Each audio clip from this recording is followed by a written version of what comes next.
In today's video, I'm gonna go through 5 of the things that if you can't handle them, do not even waste your time looking at making a move to the Boise, Idaho area.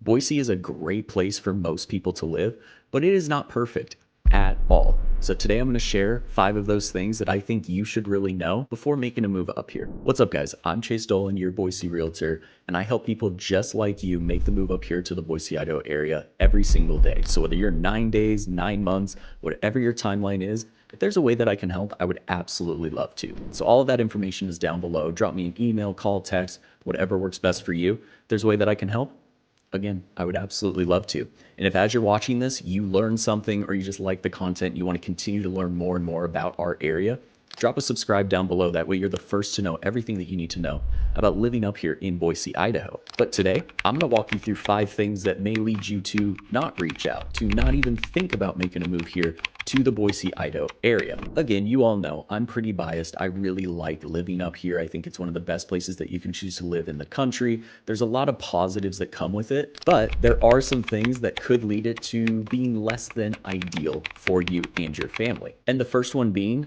we just have shorter commutes up here. So if you're super into podcasts, audiobooks, you just like to listen to music, maybe you just bought a brand new car and you love nothing more than driving around in it, you really like to show it off, whatever it is, up here in the Boise, Idaho area, you're just gonna spend less time in your car. You're not gonna have the long commute times that you see in other parts of the country. Really here, an average commute, I would say, unless you're living pretty close, it's gonna be around 20 to 30 minutes. For some specific context, if you're living in Eagle and you need to travel into Boise for work, it's going to be taking you around 23 minutes during the rush hour time to actually get to where you need to go. Coming from Nampa to get into Boise, you're going to be looking at more about 30 to 35 minutes. And then basically the longest commute that you can have here in the Treasure Valley is coming from Middleton and having to go all the way into Boise. And even that's going to be just around 45 minutes. So everything is basically going to be inside of that 45-minute range, unless you hit extra traffic, construction, accidents. And if you're used to and expecting to spend 2 to 3 hours in your car every single day to and from work, you're gonna be really disappointed when you get up here and you're just not gonna have to spend the same time. You're gonna have that free time to do all of the other things that you may or may not want to do. And the next thing that you're gonna have to learn how to handle if you're gonna make a move up here to Boise is the weather up here. We truly get all 4 seasons. That means that you've got a plethora of activities all throughout the year that come and go every single year so that you can really keep things fresh, find a new hobby, find something that you enjoy. There's gonna be seasons that you enjoy more than others, but this is not the place where you're gonna have the exact same weather every single day. This is not the 70 degrees throughout the whole year, but it's also not gonna be the place where you're not ever gonna get above 40 degrees. We get some pretty extreme weather in all of the seasons. So in winter, we have a few weeks where it can get very, very cold here. We're talking single digits, there's snow, there's ice. It is definitely winter. The majority of it, though, is going to be more of that winter wonderland where you're going to have snow, you're going to have a little bit below freezing temperatures, so you have to be prepared for that. And then as you get into the summer months, again, similarly, just on the opposite side, we're going to have a few weeks stretch, typically towards the end of August. We're going to get temperatures rising up into around that 100-degree range. It's going to be sweltering. You are going to be sweating, and hopefully you're able to get out to a pool, go to the lake, something to kind of take the edge off. And we have everything between these two extremes. So if you want to do some stuff in the fall, you want to get out in the spring and go cherry picking, you want to go out for some flowers, whatever it is that you want to do, throughout the year here, you're always going to have something that you can try. So if that overwhelms you and you're like, I just like to keep things consistent, I really don't want to have to buy jackets and storm into the winter, don't want to do anything in the summer, whatever it is, if you're looking for that consistency, frankly, Boise just isn't going to be it because we're all over the place sometimes. And one quick note, if you're from anywhere in the Northwest, the northern part of the country, and you know what inversions are, we do get those up here. So basically the inversion is where we're going to have cloudy weather for an extended period of time without the sun breaking through. Here, I would say they last for a few days at a time. It'll break up and then it'll come back. But we have had them to where they're a few weeks long. It is definitely not the same as Alaska, Seattle, Montana, where you're going to have 4 or 5 week stretches pretty regularly. But that is something to be prepared for, is that you are going to have to learn how to deal with inversions. Now, one of the biggest things that people talk about when they're moving up here to our area that really, really concerns them is here in Boise, you're going to have to be prepared to take a lower salary than what you might be getting in your place that you're coming from, especially if you're coming from California, Seattle, Portland, any of these bigger cities.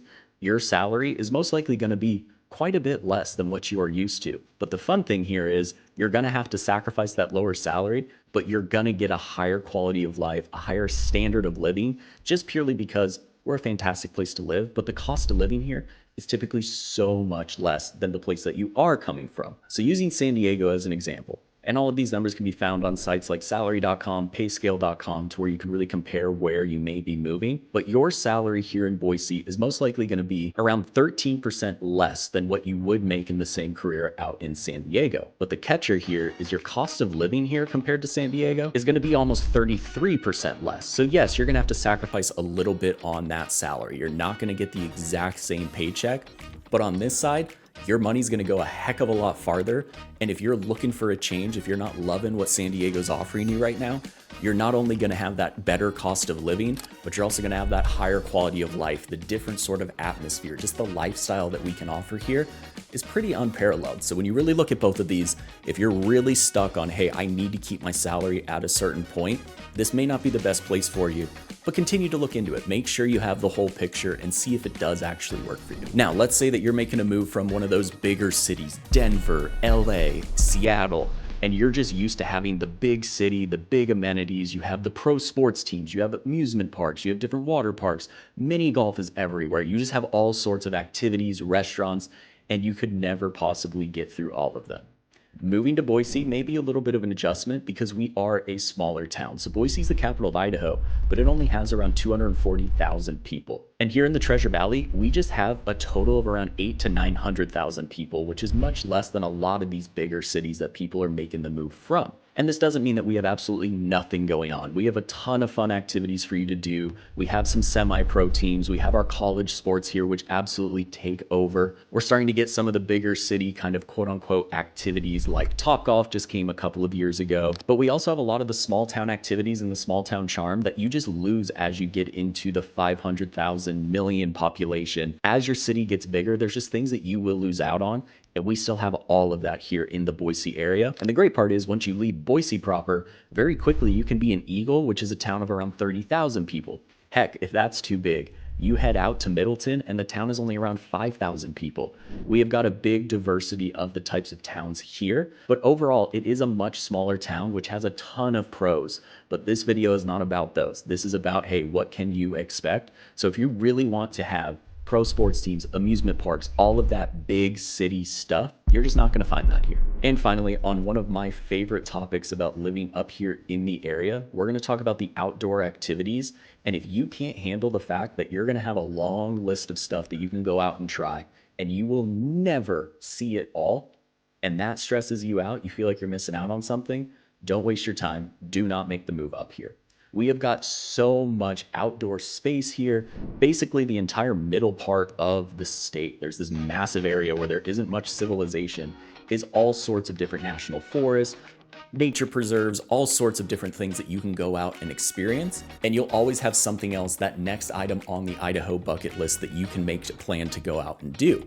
On the same thread, you're going to have a ton of different activities and hobbies that you can get into in the outdoors. So just within an hour of Boise, you basically have access to almost every single outdoor sport that you could want. If you want to learn how to hunt, there are all sorts of different places, all sorts of different animals that you can go after. If you want to learn how to fish, you want to learn how to kayak, raft, you want to learn how to mountain bike, snowing and skiing in the winter, whatever it is, I almost promise you that you will be able to find it within a pretty short time frame, a shorter drive to actually get out to it. The one thing here, and hopefully you know this, Idaho is landlocked, so we can't replace the ocean. That is the one thing that we can't do. So if the ocean is everything to you, don't look here, look on the coast. You know what you need to be looking at.